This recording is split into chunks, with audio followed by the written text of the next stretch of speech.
tiada perbedaan antara yang kaya dan yang miskin, pejabat atau masyarakat, kesemuanya sama.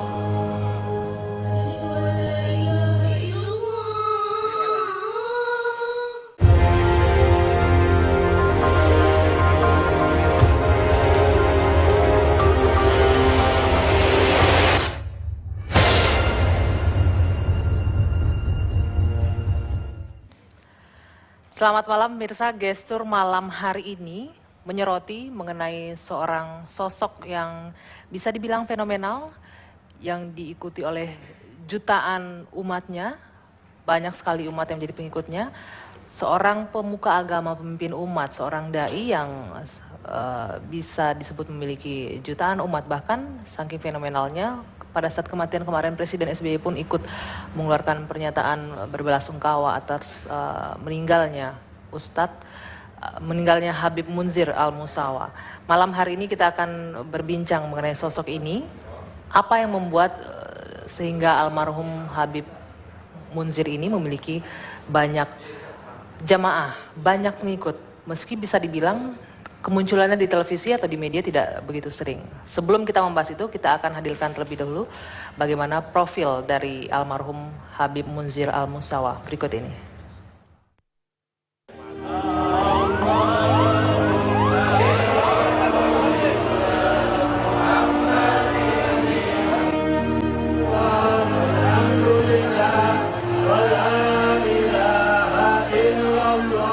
Munzir bin Fuad Al-Musawa atau yang lebih dikenal dengan nama Habib Munzir, seorang ulama karismatik Indonesia, tutup usia pada tanggal 15 September 2013 lalu. Ribuan orang melepas kepergiannya, termasuk Presiden Susilo Bambang Yudhoyono dan beberapa menteri kabinet turut melayat ke rumah duka.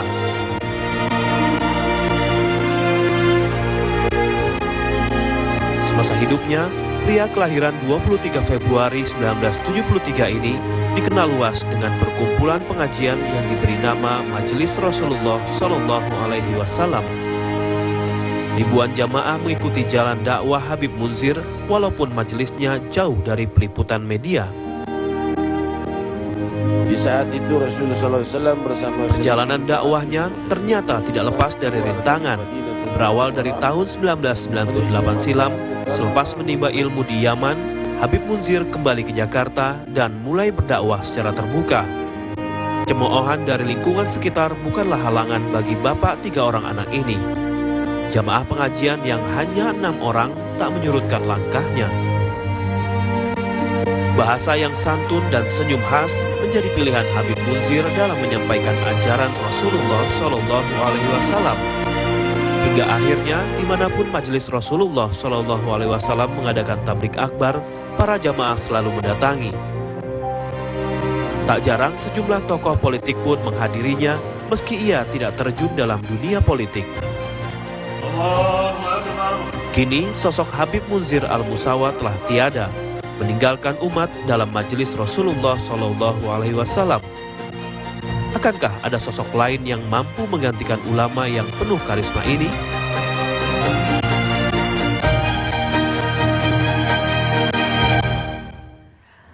Ya, pemirsa, Anda melihat bagaimana ribuan jamaah dari almarhum Habib Munzir dengan takzim mengantarkan ke peristirahatan terakhir.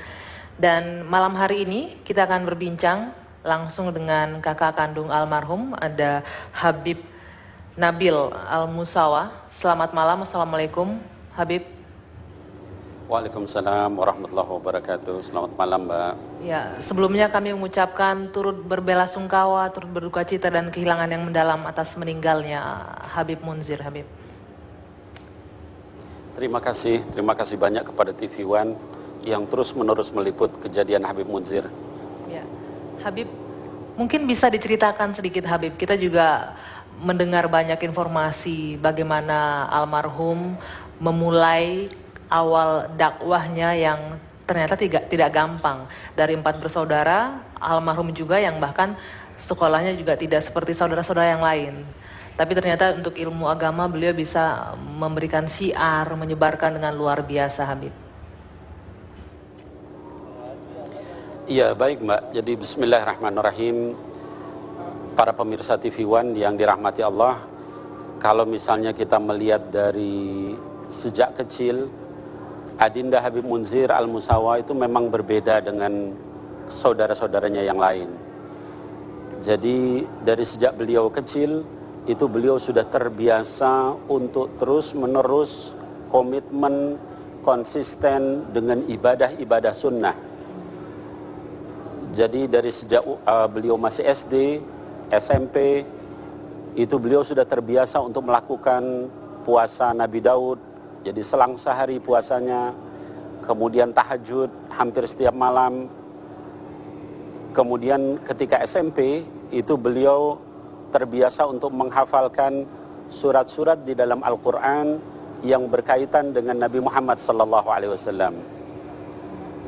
Jadi kalau kami, saudaranya yang lain, kalau menghafalkan Quran, itu mulai dari juz amma, lalu kemudian juz 29, kemudian juz 28, kemudian juz 1. Kalau Adinda Habib Munzir itu tidak. Dia mulai dengan surat-surat yang berkaitan dengan Nabi Muhammad SAW. Jadi saya ingat ketika SMP itu beliau sudah hafal seluruh surat Muhammad di luar kepala. Jadi memang dari kecil itu beliau berbeda.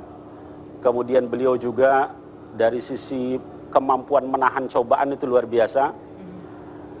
Perlu diketahui oleh pemirsa bahwa dari sejak kecil beliau terkena asma yang luar biasa parah. Hampir seminggu itu 3-4 kali beliau anfal asmanya. Tapi beliau tidak pernah mengeluh dengan penyakit seperti itu. Sampai saya pernah melihat ya beliau itu pucat, putih mukanya, kemudian keringat dan tidak bisa berbicara. Kenapa? Karena asmanya kambuh. Tapi nggak pernah satu kalimat pun beliau mengeluh atau merasa sakit di depan kami semua. Itu salah satunya. Jadi dari sejak kecil beliau memang berbeda.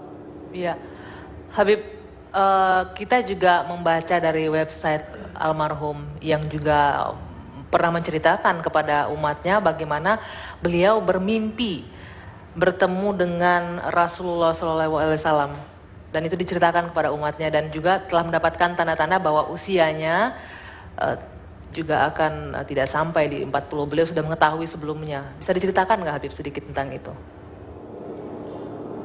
Iya, jadi Adinda Habib Munzir ini tadi sebagaimana saya ceritakan dari sejak kecil memang berbeda. Kemudian ketika beliau SMA itu juga yang lain mau sekolah, beliau tidak mau. Beliau maunya mesantren. Sehingga saya termasuk orang yang, karena saya paling dekat sama beliau di keluarga, saya selalu menjadi mediator untuk berbicara dengan orang tua kami, ayah kami, Allah yarham Habib Fuad Al-Musawa, yang beliau waktu itu memaksa untuk mesantren. Akhirnya kemudian ayah saya mengizinkan beliau pesantren, sampai kemudian akhirnya beliau berangkat ke Yaman selama 6 tahun. Nah, sejak beliau pesantren, lalu kemudian juga beliau belajar di Yaman, itu beliau sering kali menceritakan kepada kami bahwa beliau sering mimpi bertemu dengan Rasulullah SAW. Jadi saya ingin sampaikan Mbak, jadi dengan penyakitnya yang begitu berat, kemudian juga dengan cobaan yang menimpa beliau dari sejak kecil itu jauh dari orang tua, karena beliau mesantren, makan seadanya, kemudian minum juga seadanya. Nah, kemudian beliau berangkat ke sana, maka wajar ya kalau beliau diberikan kelebihan. Salah satunya adalah bermimpi sering bertemu dengan Rasulullah Sallallahu Alaihi Wasallam. Baik. Habib, nanti kita akan melanjutkan kembali bagaimana perjalanan almarhum Habib Munzir hingga akhirnya memiliki jutaan pengikut, jutaan umat. Nanti kita di sini juga akan berbincang dengan pakar semiotika Bapak Acep Iwan Saidi. Selamat malam Pak Acep. Malam. Juga ada pendakwah muda Ustadz Fikri Haikal, anak dari almarhum Zainuddin MZ, juga akan bercerita. Dai sejuta umat juga akan bercerita nanti bagaimana pekerjaan sebagai dai, menyiarkan agama, memberitakan yang baik-baik itu tidak mudah ya.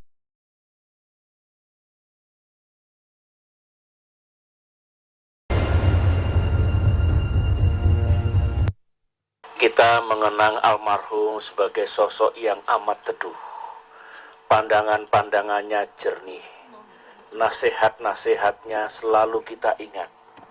Saya pribadi beberapa kali bertemu almarhum, bersama-sama almarhum, bahkan setiap kita memperingati Maulid Nabi yang dihadiri oleh ratusan ribu jamaah, saya selalu bersama beliau. Ulama muda di mata kami semua, tapi sungguh arif, sungguh bijak, nasihat-nasihatnya sesuai dengan yang kita inginkan bersama. Indonesia menjadi negara yang makin religius, umat Islamnya umat Islam yang islami, yang membawa keteduhan, yang bertutur kata dan berperilaku baik, yang mencintai kebenaran dan keadilan, yang peduli pada kaum duafa, yang menegakkan amar ma'ruf nahi munkar, dan di atas segalanya adalah Islam yang menaburkan rahmat bagi semesta alam.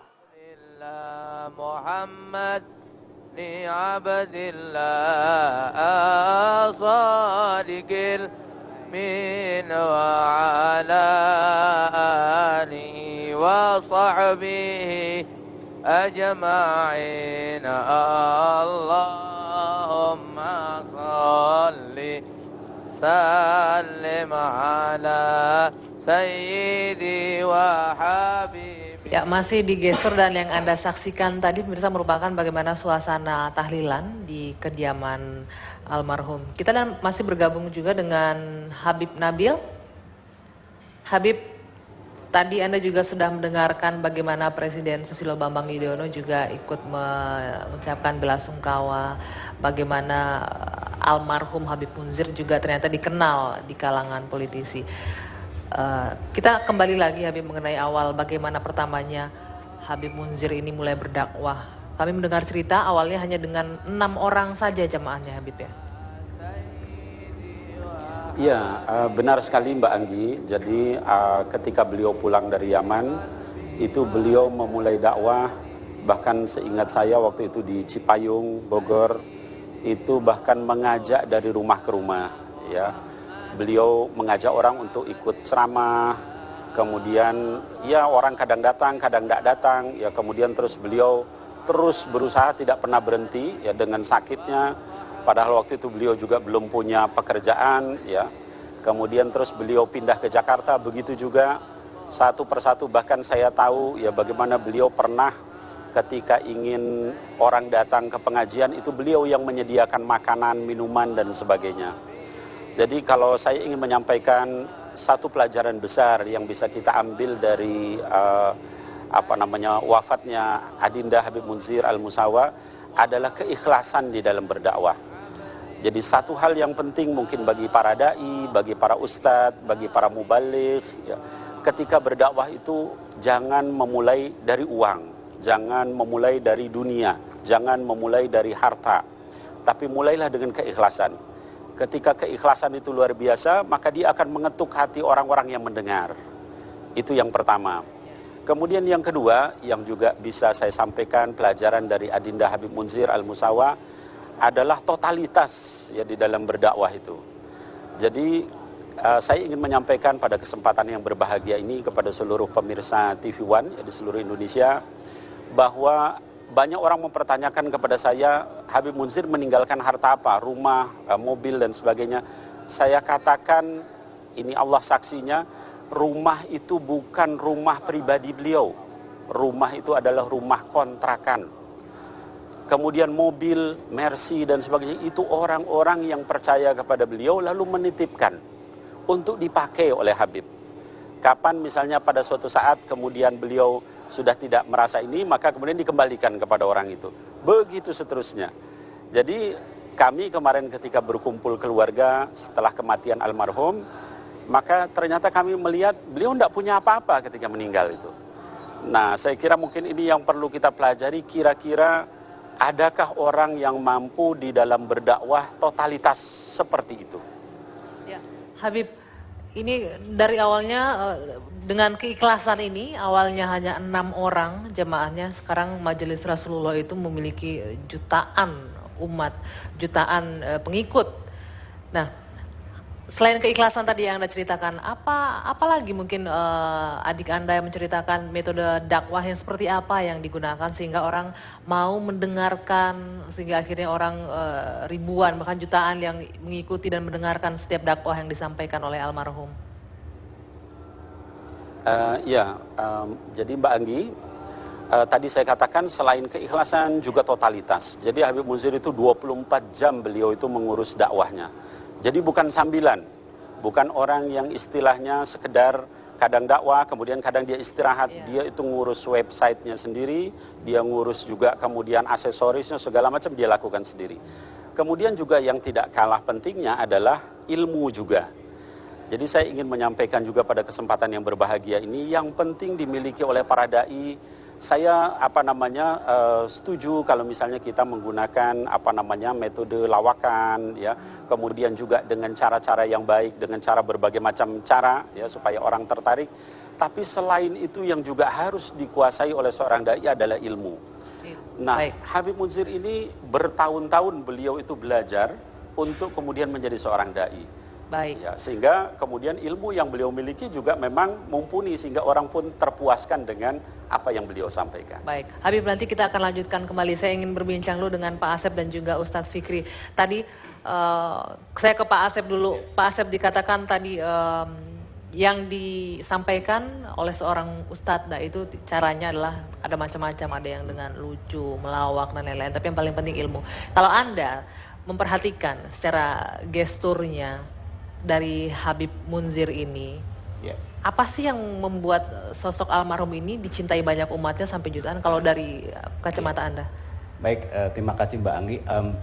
Tapi sebelum masuk ke sana saya ingin menyampaikan, yang pertama mungkin menyampaikan turut berduka pada keluarga, ya.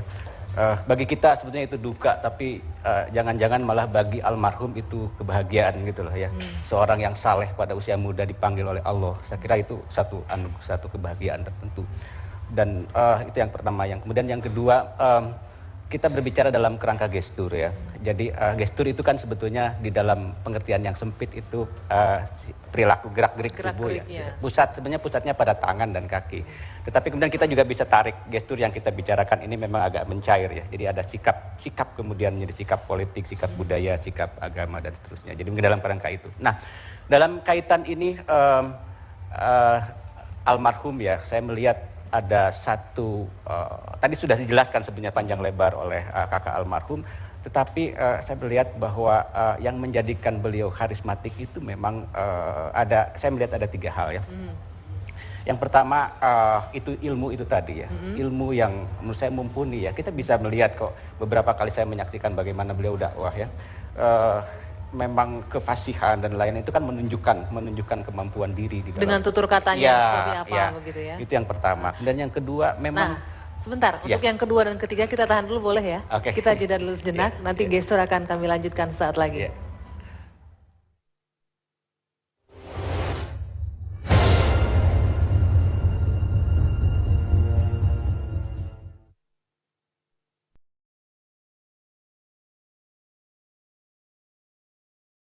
Saya melihat bahwa beliau itu suatu mubalik besar yang menyebarkan agama dengan cara-cara yang persuasif dan cara-cara yang damai, sesuai dengan satu kepercayaan beliau bahwa Islam itu rahmatan lil alamin.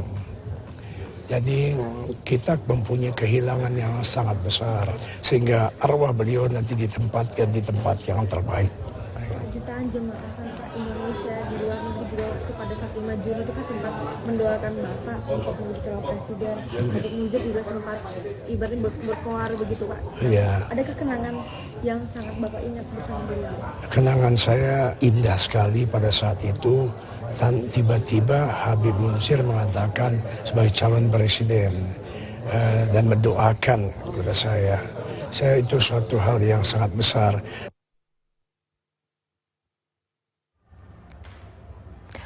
Ya, itu masih tanggapan dari beberapa tokoh-tokoh negarawan kita.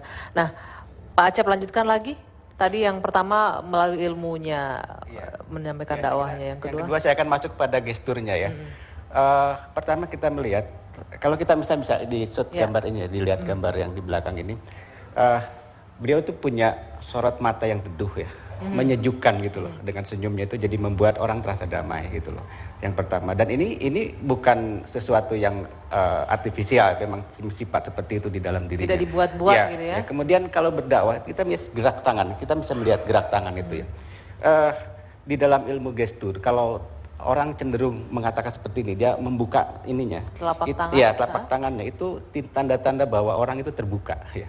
Orang itu terbuka menerima orang lain, jadi dia berani memasukkan di orang lain ke dalam dirinya. Jadi dia memang berempati. Jadi kita bisa melihat. Dan ini bukan, saya katakan gestur itu ada dua ya, ada representasional, ada yang non representasional. Nah, yang representasional itu yang dibuat-buat ya, yang artifisial ya. Kalau saya melihat ini non representasional gitu loh. Jadi tidak dibuat-buat, memang begitu. Dan tadi dijelaskan oleh kakak almarhum memang seperti itu beliau dalam keseharian. Ini yang kedua. Kemudian yang ketiga, beliau di samping punya kemampuan yang mumpuni, kemudian sikap yang seperti itu, beliau juga sebetulnya punya tampilan yang memang menarik gitu loh. Ya, ini tidak bisa ya. Jadi kalau saya bicara ada lapisan luar, ada lapisan dalam gitu loh. Jadi beliau ini menurut saya komplit. Beliau punya lapisan luar dan lapisan dalam yang seimbang gitu loh. Ya. Jadi ini yang menurut saya yang menyebabkan beliau menjadi ulama yang karismatik gitu. Dan diterima banyak orang. Ya, gitu saya kira begitu ya. Itu dari kacamata Pak Acep. Kalau dari Ustadz Fikri, dari sesama pendakwah, menurut Anda apa sih? Anda melihat apa sih hal-hal apa yang ada di dalam diri almarhum Habib Munzir ini yang menjadi daya tarik bagi umatnya? Pertama, secara pribadi saya ingin mengucapkan turut berduka kepada keluarga. Allah yarham Habib Munzir Al-Musawwa. Memang ini fenomena yang sangat fenomenal ya. Berpulang lagi sebagai umat Islam, kita berpulang lagi salah seorang ulama yang sangat masih kita butuhkan. Perbedaannya, kalau Allah yarham Habib Munzir itu dalam metode dakwah, tadi sudah disampaikan oleh Kang Acep. Pertama, tutur katanya santun. Gerak tubuh dan semangatnya bisa dikendalikan, dalam artian beliau sangat santun, sangat santun. Yang kedua, dalam materi-materi yang pernah saya ikuti, saya ngaji sama beliau dan saya murid beliau salah satunya, beliau menceritakan tentang lebih banyak kepada hal-hal yang sifatnya ibadah yang harus dilakukan kepada setiap orang, bahwa menunjukkan muslim itu harus jadi rahmatan lil alamin dengan mengerjakan berbagai macam ibadah, baik itu faedah dan kegunaannya. Dari situ ucapan-ucapan santun beliau dan gerak tubuh yang tidak terlalu emosional, itu yang bikin beliau beda dengan pendakwah lainnya. Tutur kata santun, penampilan, ya performance-nya tadi Kang Acep bilang mumpuni, kemudian lagi penampilannya ya lemah lembut seperti itu. Itu yang kemudian menjadi magnet buat jamaah untuk berguru kepada beliau. Oke, itu yang menjadi daya tariknya ya. Selain memang pertama, tadi saya ingin nyambung, beliau adalah al-alim al-alama. Kita kehilangan satu orang ulama lagi. Yang kedua, saya setuju dengan kakak beliau Habib Nabil, bahwa metode yang diajarkan Allah yarham Habib Munzir, sesuatu yang dikeluarkan dari hati akan sampai kepada hati. Dengan keikhlasan tadi ya. Itu. Habib Munzir mengeluarkan itu dari hati. Dan nyatanya sampai kepada hati murid-murid beliau. maka itu menjadi magnetis untuk jamaah majelis Rasulullah. Baik, nanti kita akan lanjutkan. Pak Acep, ini juga menarik karena sosok almarhum Habib Munzir ini bisa disebut sebagai sosok pendakwah yang tidak dibesarkan oleh media, tidak muncul di mana-mana, tidak sering muncul seperti ustadz-ustadz lainnya. Lalu apa yang membuat ini jadi berbeda? Mungkin nanti Anda bisa komentari ya, usai jeda saat lagi.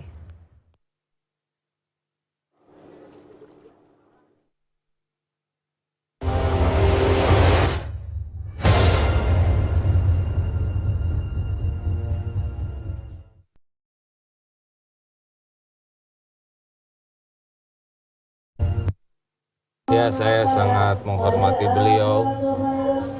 Beliau tampaknya sangat sungguh-sungguh mencintai Allah, mencintai Rasul, mencintai dakwah. Ya, Allah pun kan mengisyaratkan fabima rahmatin minallah lintalahum. Hanya dengan rahmat Allah kamu bersikap lemah lembut.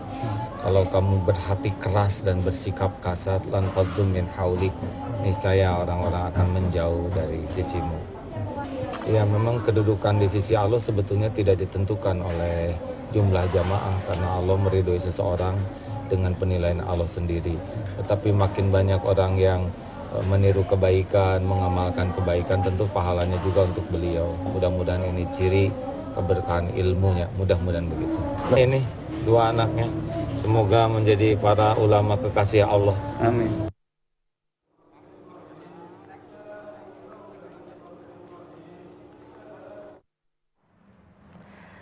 Iya, kita lanjutkan kembali. Sebelum ke Pak Acep melanjutkan tadi, kita mungkin menyapa dulu Habib Nabil karena beliau akan berpisah dengan kita, segera memimpin acara tahlilan di kediaman.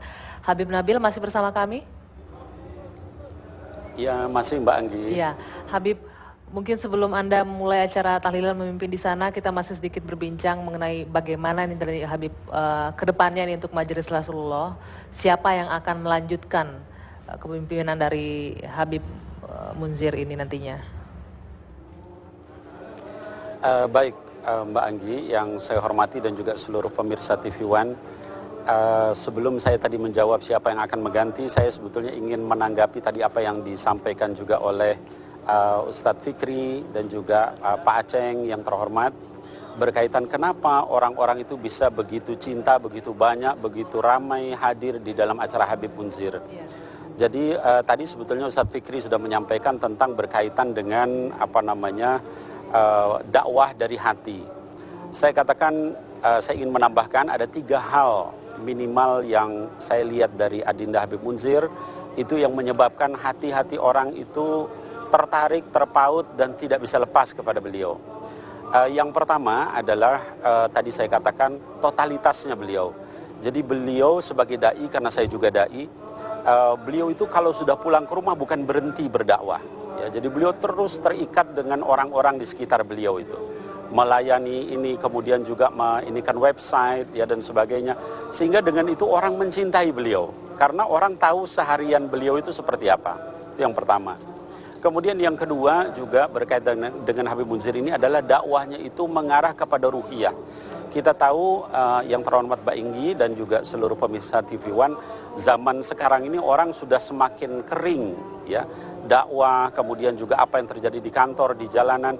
Nah, disitulah Habib Munzir menyirami hati-hati orang-orang yang ada di sekitar beliau dengan ruhiyah tadi.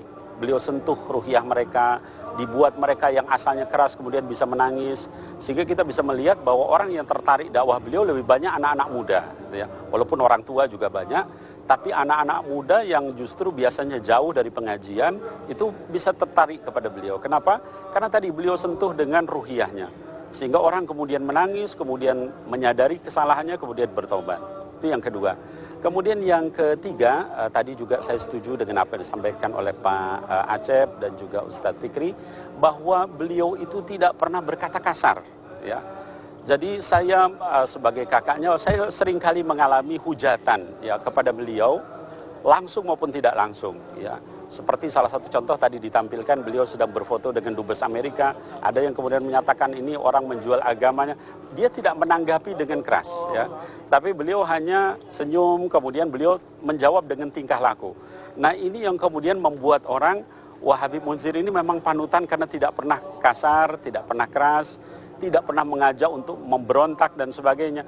Sebagaimana tadi disampaikan oleh Pak Abu Rizal dan juga Pak SBY, rahmatan lil alamin, itu kata kuncinya. Nah, lalu tadi Mbak Anggi menanyakan siapa yang akan mewarisi, ya tentunya dakwah Majelis Rasulullah ini akan terus berjalan, ya. Dan karena dakwah Majelis Rasulullah ini bukan hanya satu, tapi sudah berupa ormas, maka dia akan terus bergerak karena masih banyak orang-orang yang akan menggantikan beliau. Jadi saya ingin menyampaikan di sini bahwa mungkin bukan 1-2 orang, ya, tetapi kita kemarin rapat ya dengan beberapa tokoh ya yang selama ini mengurus Majelis Rasulullah. Kita ingin memunculkan ini sebagai sistem. Jadi ada orang yang terus menerus banyak, bukan hanya melambangkan satu pribadi setelah kepergian Habibana Munzir rahimahullah. Demikian Mbak Anggi. Baik, Habib Nabil, terima kasih sekali atas waktu Anda yang telah diluangkan untuk gestur malam hari ini. Dan kami paham Anda harus kembali melanjutkan acara tahlilan di sana. Terima kasih, nanti gestur akan kami lanjutkan kembali usai jeda saat lagi.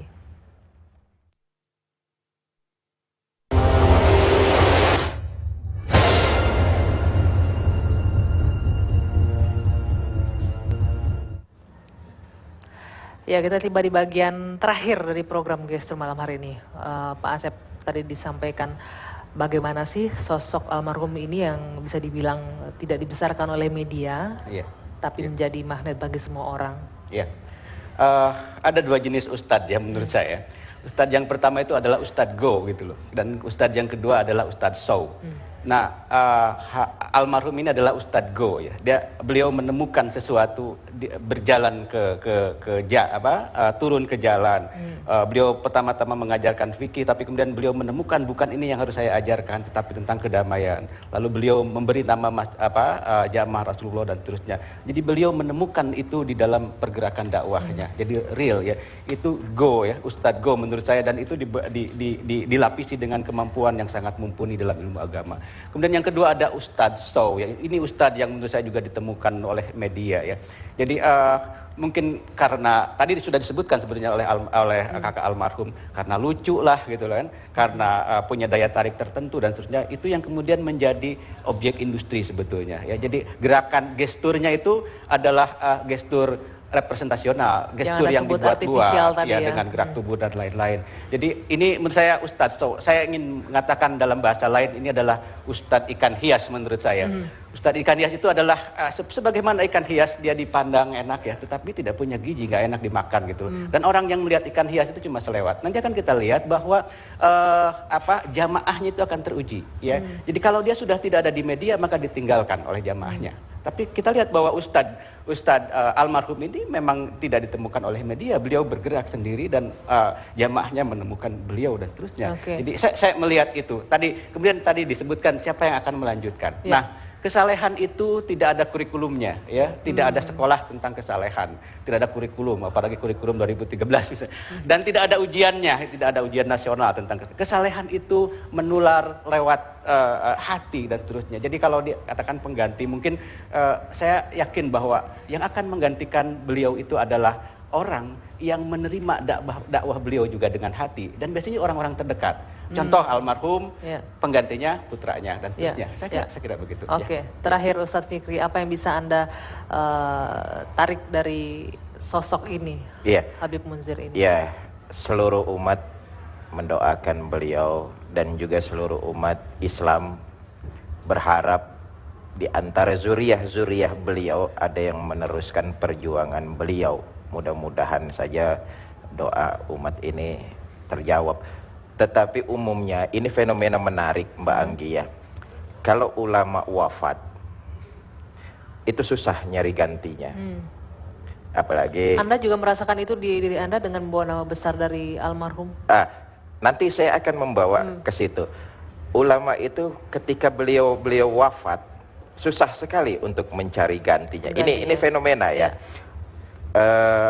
Mungkin dalam rentan waktu yang cukup lama, entah 15, entah 30, entah 50 tahun yang akan datang. Kenapa saya bilang itu? Karena memang orang yang dipilih langsung oleh Allah.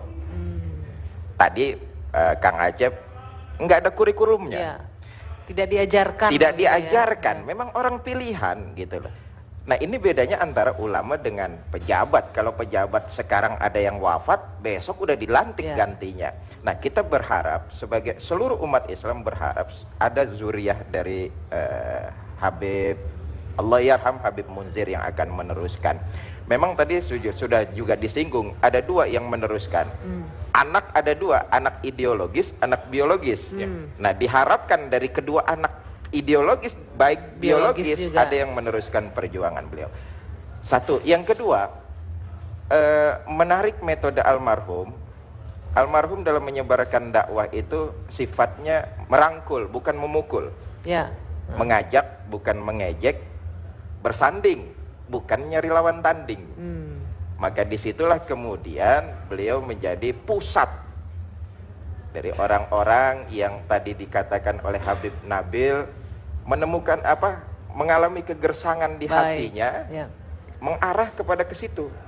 Karena metode dakwah yang beliau ajarkan sangat tepat sekali. Dan itu menjadi ciri khas tersendiri ya. Nah, ya. Begitulah. Nah, yang pasti kalau kita berbicara mengenai kebaikan-kebaikan dari almarhum tentunya waktunya tidak akan cukup. Tapi mudah-mudahan apa yang kita perbincangkan malam hari ini bisa kita ambil dan bisa bermanfaat bagi semua yang menyaksikan. Dan kita berharap juga masih ada pendakwah-pendakwah lainnya, mungkin diteruskan juga oleh Ustadz Fikri, menyiarkan yang baik dengan cara yang baik pula. Terima kasih Bapak-Bapak sudah hadir malam hari ini di Gestur. Dan sebelumnya ada Habib Nabil, kakak dari almarhum Habib Munzir, yang bergabung bersama kita di Gestur malam hari ini. Akhirnya, saya Dewi Anggia undur diri. Jangan lewatkan Apa Kabar Indonesia malam yang akan hadir saat lagi. Selamat malam, sampai jumpa.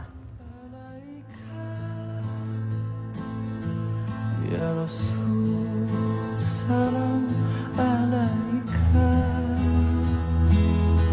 Ya Habib, salam alaika. Salawatullah alaika.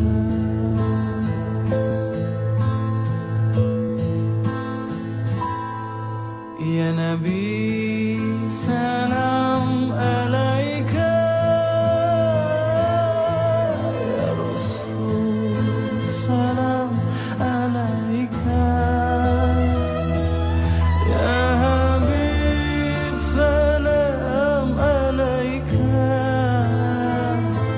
Salawatullah alaika.